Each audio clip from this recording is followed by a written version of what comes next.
Isn't this lovely? Think. Nope, not quite ripe.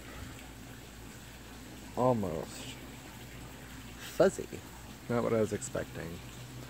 So this is the Poncirus Trifoliata, which is also known as the Japanese bitter orange. And this particular variety is referred to as the flying dragon because it's contorted. If you can see in there, there's lots of, squiggly doos in the branching. They have very large, mean thorns on them. Big prickly guys.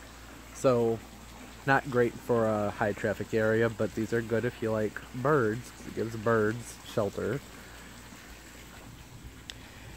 And yes, this Japanese orange is in fact a type of citrus. The fruits are more bitter than sweet, kind of like a lemon. I'm told they make very good jams.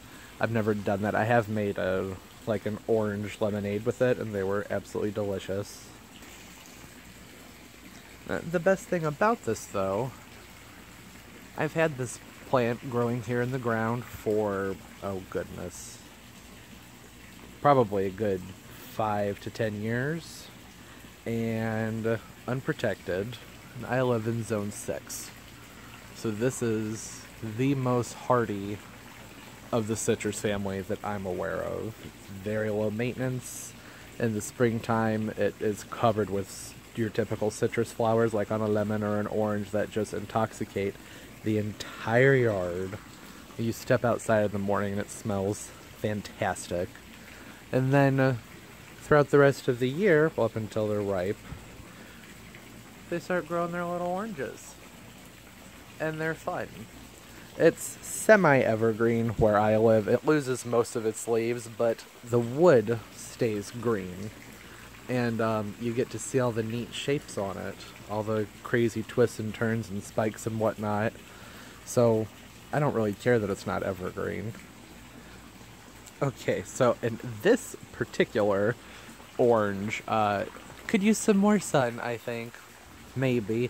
It's leaning out, but I'm not quite sure if that's just because this portion here is extremely heavy from the fruit, because the rest of it is growing forward, but not as dramatic. And most things I've read have said part to full sun, and I have to keep it sheltered against the house to protect it during the winter months, so there's really nowhere else to put it. It's just this magnolia got way bigger than what it was supposed to. This was sold as a star, and it turns out to be a jade. Stars get like 10 or 15 feet, and jade magnolias get like 30 or more. So I'm not thrilled about that, but I think next summer I'm going to come out here and thin. You can already see where it needs thinning to allow more light through. This branch needs to go. Look what it's doing to the bananas. So that'll help give it more sun. These stay small, relatively. I think 6 to 10 feet is the average. This is probably at that 10-foot point, at least on this particular spike. So yeah, I think anybody who wants something fun and exotic to grow that don't live in a place where you can reliably grow citrus, give this a try. It doesn't have the amazing orange flavor, but you still get the appeal, the beauty of the orange tree in a compact space. I've never had disease issues with this. You get the fabulous citrus fragrance.